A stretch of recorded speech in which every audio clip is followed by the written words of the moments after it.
orang-orang terdahulu itu saat dia ingin menimba ilmu agama bukan kitab yang dipelajari, tapi diuji hatinya. Aneh ulangin ya.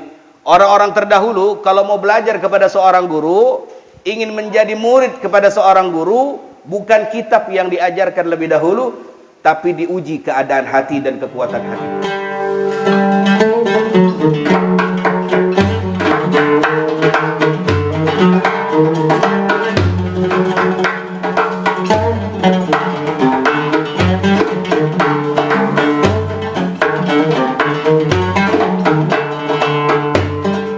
Seorang habaib, dia berjalan dari satu negara ke India. Ya, saya lupa negara mana begitu, tapi ke India beliau menemui satu habaib juga. Ya, ingin menjadi murid seorang ulama besar di tanah India begitu. Habaib juga. Ya, begitu datang sampai rumah, diketok-ketok, assalamualaikum, waalaikumsalam, disuruh muridnya khidmatnya. Ente buka, itu siapa yang datang? Dia lagi pada ngumpul, para habaib, para orang-orang soleh, para ulama pada ngumpul. Oh, ada fulan, gitu. Mau ngapain dia tanya? Ente mau ngapain? Ane mau ketemu sama Habib fulan bin fulan. Saya pengen belajar ilmu agama. Tutup lagi begitu. Apa dia maunya? Dia pengen belajar sama antum. Oh ya udah, biarin aja dulu. Dibiarin. Ayo kita makan aja. Makan enak, udah makan enak semua, cuci tangan. Dia dipanggil murid, di sini ente. Ini kobokan, tahu kobokan bekas cucian tangan. Ente buka pintu kan ada dia tuh lagi berdiri tuh. Ente sebor nih kobokan di depan mukanya. Di sono. Disebor mukanya. Buar aja begitu buka pintu disebor mukanya. Buar aja. Tutup lagi ke dalam. Ditanya sama nih Habib, ente lihat masih ada gitu orang apa udah kabur? Ya, masih ada Habib. Oh biarin aja udah, tunggu 3 jam lagi. Kalau 3 jam dia masih bertahan berarti dia sabar. Ya, 3 jam ente ada lagi, masih ada gak? Masih Habib. Nah, maka Habib ini keluar. Dia pertemukan langsung. Dia bilang apa? Hari ini ente udah jadi murid aneh. Kok begitu Bib? Iya. Ana lukai hati ente, tapi ente sabar. Ya, ente nggak jahat sama aneh hati ente. Ente nggak marah sama aneh. Cukup, itu inti daripada ilmu. Percuma saya mengajarkan kitab kalau hatimu ngegerendeng prasangka buruk, sakit hati kepada orang yang pengen mengajarkan ilmu, percuma. Ente udah lulus. Ente sabar, nggak marah, nggak berubah hati ente kepada aneh, calon guru ente. Ente udah anggap murid, pulang jadi ulama, saudara. Belajarnya cukup begitu doang. Ya, Haji Hashim Asy'ari begitu, punya guru namanya Syekh Khalil Bangkalan Madura. Ya, Syekh Khalil Bangkalan Madura ini guru daripada Kiai Haji Hashim Asy'ari begitu. Ya. Beliau datang pengen jadi muridnya. Ya, dibilang, ya Syekh, dibilang, ya Kiai gitu. Ana izin mau ngaji sama antum, ana pengen belajar sama antum. Oh iya, jangan belajar dulu. Itu ana punya cincin nyai. Nyai itu orang dulu disebutnya nyai. Cincin istrinya jatuh di selokan sungai. Ente jangan ngaji dulu sama ane. Ente cari cincin istri ane dulu di sungai. 3 hari nyari cincin istrinya Syekh Khalil Bangkalan Madura di sungai, saudara. Tanpa pulang, tanpa makan, tanpa minum, saudara. Selesai mendapatkan cincinnya, ini Kiai, cukup, ente sudah jadi murid saya. Sallallahu alaihi Muhammad. Apapun yang saya miliki, saya redha, dunia akhirat akan datang kepada dirimu. Ternyata menjadi ulama besar. Betul kan? Jadi keredaan itu utama. 90% keredaan. Ya, maka jaga hati ente kepada siapapun, ya, terutama kepada guru-guru yang mengajarkan kita begitu. Seperti saya, alhamdulillah saya punya guru muallim Syafi'i Hadapi. Pernah saya baperan, mana pernah saya marah, nongkrongin di rumahnya, ngarepin disuruh apa? Tuh kita begitu, kita dulu di Kebayoran begitu. Sebujuk-bujuk ke sono nggak ada apa-apa, nongkrongin di rumahnya aja, ngarepin muallim keluar cium tangan, muallim disuruh apa kayak gitu.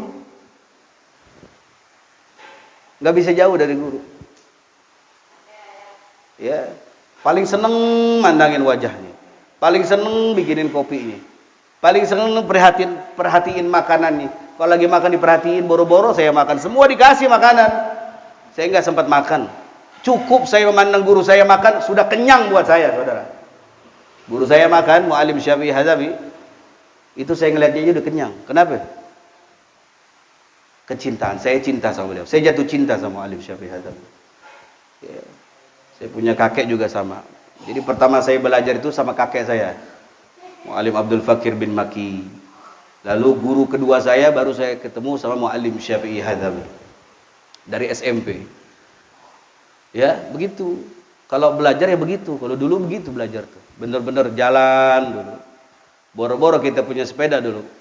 Dulu punya sepeda kayaknya enak banget begitu. Kalau pulang tuh ngarepin ada orang yang pengen boncengan tuh. Kalau dari Cempaka Putih tuh kadang-kadang begitu. Ada orang celingak-celinguk. Pak, mau pulang ke arah mana? Tanyain. Oh, ke arah ini nih.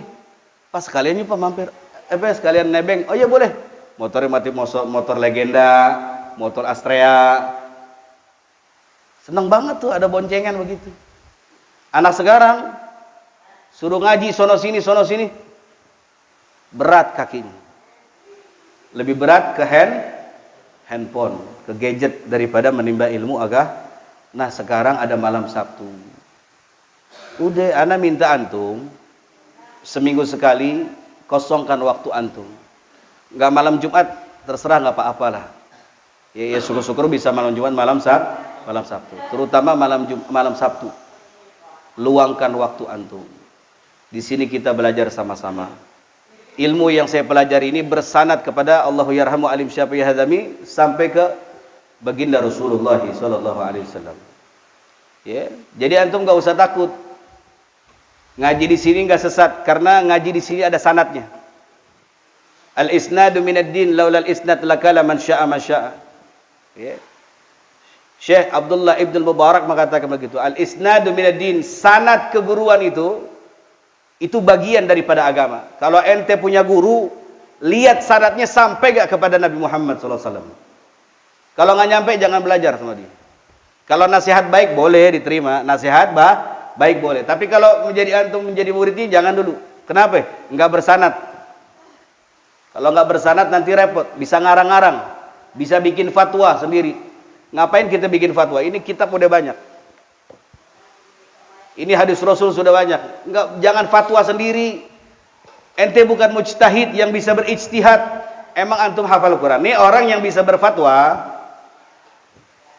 Orang yang bisa berfatwa itu syaratnya satu, hafal Quran 30 juz. Yang kedua, menguasai nahwu, sharaf. Kemudian ilmu mantik, ilmu ma'ani, ilmu tafsir, ilmu hadis namanya mustalahul hadis, ilmu filsafat. Kemudian ada ilmu balaghah. Kemudian ada durusul lughah al-arabiyah. Ada sekitar 13 ilmu baru orang itu menjadi mujtahid, orang yang bisa mengeluarkan fatwa. Ya, kadang-kadang orang sekarang begitu, gampang ngomong. Ternyata yang diomongin itu, yang diucapkan adalah hukum. Ya, maka harus seperti itu. Ya, jadi sekali lagi yang terakhir, ya, hormati yaitu ilmu agama. Utamakan ilmu agama. Ilmu dunia mah gampang. Ilmu dunia gampang. Ente taruhlah bego jadi orang bego, ya enggak sukses. Ya, tapi kalau ente menguasai ilmu agama, insya Allah suksesnya bukan cuma di dunia tapi di akhirat. Ya, banyak orang S1, S2 jadi cleaning service. S1, saya punya teman kerja jadi apa? Office boy. S1 office boy. Selama ini ente sekolah buat begitu doang.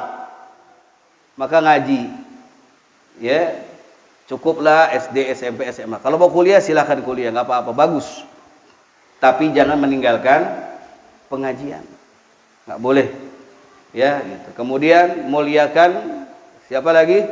Ahlul ilm, yaitu para ulama, mereka yang dititipkan ilmu oleh Allah Subhanahu Wa Taala. Dan yang ketiga, muliakan guru yang mengajarkan kita, karena guru kita adalah orang tua kita. Itu saja yang bisa saya sampaikan pada kesempatan malam.